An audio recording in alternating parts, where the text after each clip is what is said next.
नमस्कार दोस्तों। आज जो मैं बात करने वाला हूँ वो खास तौर से आपने सुना होगा स्ट्रेट ऑफ हॉर्मुज के बारे में, जो अभी यूएस और इजराइल साथ मिलकर जो इराक पे लगातार हमला कर रहे हैं। और उससे जो पूरे अगर देखो आप इंटरनेशनली जो डिस्टरबेंस है और इसका इम्पैक्ट जो है सभी देशों पे पड़ रहा है। और खास करके जो आपने सुना होगा स्ट्रेट ऑफ हॉर्मुज के बारे में, मैं इसके बारे में बता देता हूँ। ये एक नैरो स्ट्रेट है और अगर आप मैप पे देखोगे तो पर्शियन गल्फ और ओमान गल्फ को ये जोड़ने वाला ये स्ट्रेट है। और उसके बाद आप देखोगे तो अरेबियन सी है उसके नीचे, और उसी से हो करके जो आप क्रूड ऑयल का जो शिप है, जो जहाज है, वो पास करता है। काफ़ी बिजिएस्ट स्ट्रेट है ये। और इस स्ट्रेट के नॉर्थ में ईरान है और साउथ में आप आओगे तो ओमान है और यूएई है, और भी इससे लगता हुआ जो वो पूरा गल्फ का एरिया है, गल्फ कंट्रीज। और ख़ास तौर पे अगर मैं बात करूं तो डिपेंडेंसी की, तो भारत का खास करके, क्योंकि भारत की अगर इस पे बात करें हम तो भारत का 50% डिपेंडेंसी है इस पे। और अगर एलपीजी की बारे में बात करें तो लगभग 90% इस पे डिपेंडेंसी है। जो आज इंडिया में आप देखते होंगे, जो कुछ लोग कहते हैं कि क्राइसिस नहीं है, एलपीजी का होम डिलीवरी हो रहा है, जो डोमेस्टिक जो एलपीजी हम लोग यूज़ करते हैं इसका, तो मैं ऐसा नहीं मानता हूँ। इस जो सिलेंडर है उसका सप्लाई अभी होम डिलीवरी नहीं हो रहा है। कहीं ना कहीं या तो कोई जो डिस्ट्रीब्यूटर है और जो आपका एजेंसी है वो कोई ना कोई एक पॉइंट को चूज करते हैं, वहाँ पे ले करके आते हैं और वहीं से सभी को सिलेंडर दिया जाता है, या फिर आपको एजेंसी जाना पड़ रहा है। होम डिलीवरी का अभी कोई ऑप्शन नहीं है। अगर ऐसा कोई बात कह रहा है कि अभी कोई दिक्कत नहीं है, तो ऐसा नहीं है। मैं अभी लास्ट टाइम भी मैंने भी रिफिल करवाया तो मुझे ये आइडिया है कि आपको जाना ही पड़ता है एजेंसी, वहीं से लेके आना पड़ता है। और पहले जैसा अभी नहीं है, अभी क्राइसिस सच में है इसका। खास करके एलपीजी की बात करूँ तो मैं आता हूँ उस पर, स्ट्रेट ऑफ हॉर्मुज पे। जैसा मैंने आपको बताया कि इसके नॉर्थ में ईरान है और इसके साउथ में देखोगे तो ओमान यूएई है।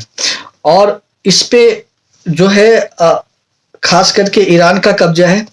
और वैसे अगर हम बात करें तो भारत जो है ईरान से जो क्रूड ऑयल है वो लगभग 2019 के बाद नहीं लेता है, बाकी देशों से लेता है। जो भारत लेता है खास करके जो क्रूड ऑयल, वो आपका सऊदी अरब से लेता है, यूएई से लेता है, ठीक है। तो इन सब देशों से वो मंगवाता है, रसिया से लेता है। लेकिन अगर हम इस रूट की बात करें तो इसमें से सऊदी अरब और यूएई से वो लेता है और इराक से लेता है। इस तीन में से सबसे ज्यादा इराक से क्रूड ऑयल लेता है, फिर सऊदी अरब और यूएई से लेता है। तो भारत 50% का इस पे डिपेंडेंसी है और नेचुरल गैस भी इसी रूट के जरिए आता है। तो समस्या तो है भारत के लिए, क्योंकि अब युद्ध का कुछ पता नहीं है कितने दिनों तक ये चलेगा। क्योंकि अगर ये इसकी शुरुआत की बात करें तो देखो, इसमें अगर डायरेक्ट जैसे अमेरिका इसमें इन्वॉल्व है, यूएस इसमें इन्वॉल्व है, तो देखो यूएस से पहले हम थोड़ा इजराइल की बात करते हैं। क्योंकि इजराइल ही वो है जो उसका जो ईरान का जो न्यूक्लियर जो वो उसका परमाणु संयंत्र है, वो चाहता था कि ऐसा ये न्यूक्लियर पावर ना हो ईरान। तो इसके लिए वो पहले से ही बात कर रहा है इजराइल। और इजराइल ने ऐसा कुछ स्ट्रेटजी किया और साथ हो गया यूएस के साथ कि ऐसा हो कि यूएस भी उसके साथ आ जाए तो उसे एक अलाइज मिल जाएगा। और न्यूक्लियर पावर होने से पहले इजराइल चाहता है कि उसको डिस्ट्रॉय कर दिया जाए ईरान को। तो यूएस इसमें इसलिए आया कि यूएस को कहीं ना कहीं एनर्जी का जो रिसोर्सेस है, जो एनर्जी है ईरान में, उस पे वो पूरा कंट्रोल चाहता है। और उसके थ्रू खास करके स्ट्रेट ऑफ हॉर्मुज पे वो कंट्रोल चाहता है, जिससे कि और भी बाकी देशों पे वो कंट्रोल कर सके। खास करके अब बात करें तो चाइना पे, क्योंकि चाइना का भी उधर से लगभग 80% डिपेंडेंसी है, तो वो उसका इंटेंशन यही था। हालांकि यूएस से ईरान की लड़ाई की बात करें तो ये अभी हालांकि ये इस समय ऐसा हुआ है, लेकिन इसकी काफी पुरानी लड़ाई है। आप अगर थोड़ा पहले चले जाओ 1979 में, तो पहलवी के टाइम पे जो जिसको बोला जाता है कि वो यूएस का ही जो यूएस चाहती है वही वो करता है, तभी वो शासन था वहां पे। उसके बाद वहां पे उसको टॉपल किया गया खुमैनी के द्वारा। खुमैनी के बाद आए खामेनेई, जिसको कि अभी स्ट्राइक करके मार दिया गया है। तो ये पुरानी लड़ाई है अमेरिका की, जो चाहता है कि वहां अपने ही कोई वहां ईरान में चाहता है कि अपना ही एस्टेब्लिशमेंट हो, वहां का शासन वो वही करे। हालांकि आप देखोगे तो यूएस ईरान से काफी दूर है। आप सुनते होंगे कि ईरान जो है वो जितने भी गल्फ कंट्रीज है और आसपास का जो मिडिल ईस्ट का और आप चाहे कह लो वेस्ट एशिया, उसी देश पे जो इस्लामिक कंट्रीज है उसी पे अटैक कर रहा है, क्योंकि अमेरिका ने वहां पे अपना बेस बना रखा है। खास करके आप सुन रहे होंगे यूएई पे अटैक कर रहा है, सऊदी अरब तक पहुंच गया वो, है ना। तो वहां अमेरिका का अपना बेस है, उस पे वो हमला कर रहा है, क्योंकि डायरेक्ट वो यूएस पे अटैक नहीं कर सकता है, काफी काफी दूर है वहां से यूएस। अगर मैं एयर डिस्टेंस की बात करूं तो 11,000 किलोमीटर काफी दूर है वहां से, तो पॉसिबल नहीं है। तो इसलिए वो उस जगह पे हमला कर रहा है जहां वो यूएस ने अपना बेस बना रखा है, और यूएस को जो इस्लामिक कंट्री सपोर्ट कर रहे हैं, जो मिडिल ईस्ट के देश हैं जो उसको सपोर्ट कर रहा है, उस पे वो अटैक कर रहा है। और इसलिए भी कर रहा है ताकि वो एक तरीके से ग्लोबल अनस्टेबिलिटी लाना चाह रहा है, ताकि सभी देश, हालांकि समस्या तो सभी को हो रहा है, आप देख रहे हो कि इसकी वजह से भारत में भी काफी समस्या है। सबसे पहले तो आप देखो एलपीजी का जो प्राइस है वो 60 रुपीज बढ़ गया, और उसके बाद जो प्रीमियम पेट्रोल है उसका रेट भी बढ़ गया। खास करके जो आप हॉस्पिटलिटी सेक्टर है, जो आपका रेस्टोरेंट है, होटल्स है, मेस चलता है, इस सब जगह काफी जगह तो मेस बंद हो चुका है। और यहाँ भी आप देखो तो जोमेटो जो डिलीवर करता है फूड को, उसका जो प्लेटफॉर्म चार्ज है उसने भी बढ़ा दिया। तो क्राइसिस तो ग्लोबली है, और इसका समस्या जो है, इसका जो इम्पैक्ट है, और अब आप आने वाले टाइम में देखोगे इसका रिपल इफेक्ट होगा। मतलब आने वाले टाइम में एक एक करके धीरे धीरे सभी का प्राइस बढ़ेगा। और खास करके भारत की बात करें तो भारत में आप देखोगे मिडिल क्लास और लोअर मिडिल क्लास पे काफी ज्यादा बर्डन पड़ने वाला है, क्योंकि सरकार ने इतना स्कीम चला रखा है, उसको कहां से वो भरपाई कर पाएगी। तो कहीं ना कहीं तो मार पड़ेगा उसका। तो इसका अभी आपको नहीं दिख रहा है, अभी थोड़ा थोड़ा इम्पैक्ट दिख रहा है। कुछ समय के बाद अगर ये वॉर नहीं रुका और ये कंटिन्यूस चलता रह गया, तो इसका आपको इम्पैक्ट आने वाले टाइम में दिखता जाएगा। हर एक सेक्टर पे इसका प्रभाव पड़ेगा। ट्रांसपोर्टेशन महंगा होगा तो हर एक चीजें महंगी हो जाएगी, तो इसका इम्पैक्ट भारत में पड़ेगा। भारत क्या कर सकता है अभी? देखो, भारत अभी ऐसे सिचुएशन में है कि भारत डायरेक्ट ना तो किसी को सपोर्ट कर सकता है, ना ही वो खुले तौर पे कह सकता है। देखो, भारत शांति की बात कर रहा है, लेकिन खुले तौर पे भी शांति की बात नहीं कर पा रहा है, और ना ही डायरेक्ट किसी को बोल सकता है, ना ही किसी के साथ वॉर में जा सकता है। भारत बस इसको अपना इंटरेस्ट देखना है कि किस तरीके से ये अपना इंटरेस्ट जो है वो साध सकता है। भारत अभी डायरेक्ट किसी के साथ नहीं जा सकता है। भारत इस कंडीशन में है कि उसको दूर ही रहना पड़ेगा। वो दूर है तो भी उसको इतना नुकसान उठाना पड़ रहा है। अगर भारत किसी का स्टैंड ले लेता है, तो भारत ऐसे देश में आप देखोगे, भारत में हर एक विचारधारा के लोग रहते हैं। अगर किसी एक कंट्री का साथ ले लिया तो भारत को एक्सटर्नल थ्रेट ना, इंटरनल थ्रेट ज्यादा हो जाएगा। भारत के अंदर ही क्राइसिस खड़ा हो जाएगा एक।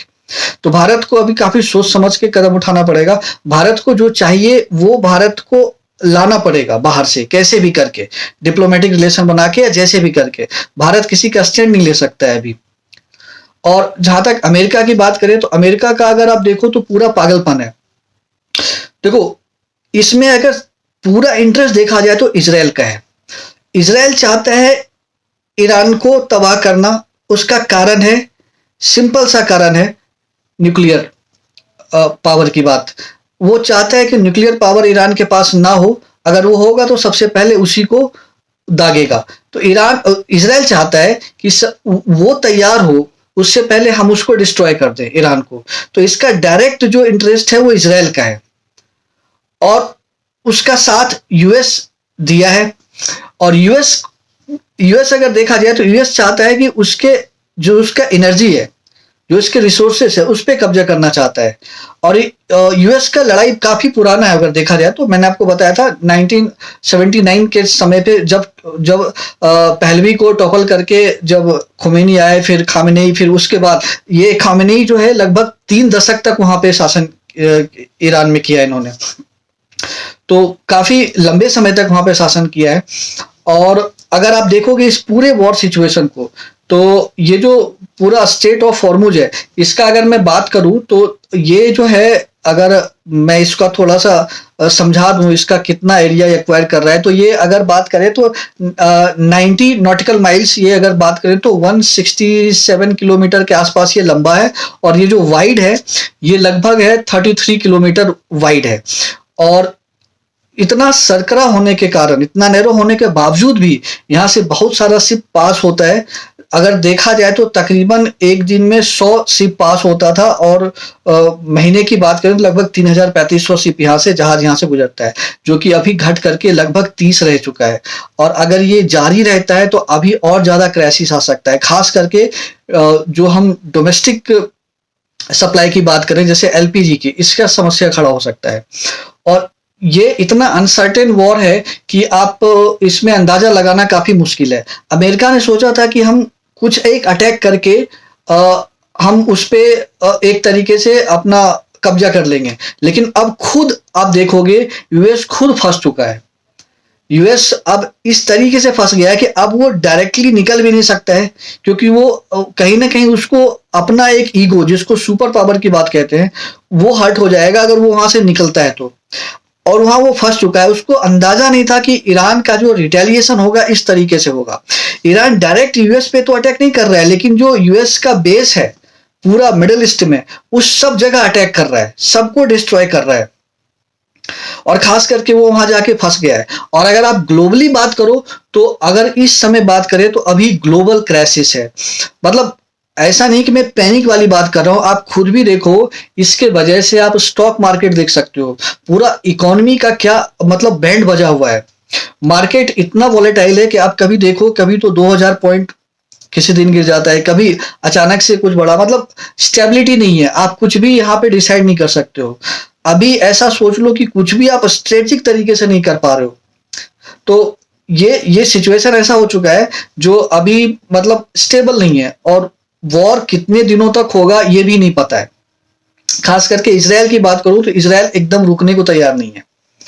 और ऑब्वियसली अब यहाँ पे इस तरीके का क्राइसिस है, और जो रूट है वो काफी बिजीएस्ट रूट है। और वहां से सिर्फ आप देखो तो एनर्जी सप्लाई होता है, क्रूड ऑयल आता है। अब क्रूड ऑयल का अभी क्या है कि सिर्फ आप ट्रांसपोर्टेशन, और आप चाहे एलपीजी की बात करो जो नेचुरल गैस है, और भी नेचुरल गैस की बात मैं बात करूं, ठीक है, और बहुत जगह यूज होता है। आप चाहे तो प्लास्टिक की बात करो, या जो कपड़े को डाई करने वाली होती है, काफी जगह ये इस्तेमाल होता है। तो इसका इम्पैक्ट जो है वो हर एक जगह पे पड़ने वाला है। तो मैं इस पे अभी वीडियो में अभी काफी ज्यादा डिबेट हो जाएगा, काफी ज्यादा लंबा हो जाएगा वीडियो, तो मैं अगले वीडियो को लेके आऊंगा जो एलपीजी क्राइसिस है उस पे मैं बात करूंगा। क्योंकि ये इस तरीके से इतने दिनों से चल रहा है, तो इस पे काफी ज्यादा बात हो सकता है। तो मैं अगला वीडियो लेके आऊंगा जिसपे मैं एलपीजी के बारे में बात करूंगा, जो भारत में खास करके इसका क्राइसिस चल रहा है, और किस तरीके से इसका डिस्ट्रीब्यूशन हो रहा है।